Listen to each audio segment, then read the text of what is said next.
Let's go over the pots and utensils we're going to need to make this dish. We're going to be using a small sauce pot, and we're going to be making our vegetable stock in here, and that's going to be for our rice, because I think it has a lot more flavor to use a vegetable stock than just to put straight water in. So we're going to use this pot, and we're going to toast our rice, as well as some onions and garlic and a little bit of sherry or white wine.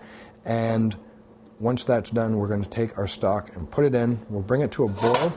We'll put a cover on it, and we'll reduce the heat by half, and we'll let that go down until all the liquid's evaporated, about 15 minutes. But right before it's all gone, we're going to take some spinach, some tomatoes, and some feta and add it to the rice and steam those together. We're going to be using this pan right here. What we're going to do is, this is for our orange and pepper sauce.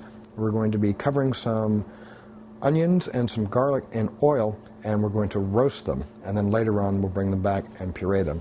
We're going to be sauteing our chicken in this, and that's after we roll it up in our Coca-Cola, and then we're going to take the chicken out. We're going to put it in this casserole dish, and we're going to saute some garlic and some mushrooms and some cilantro and pour that over the top.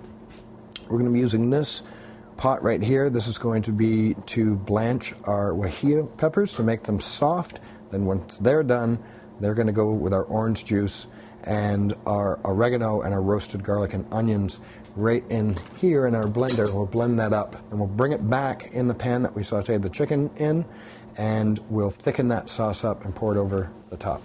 We're also going to be needing a knife, a spatula, a spoon, some measuring cups, measuring spoons, a cutting board, and because we're going to be using raw chicken,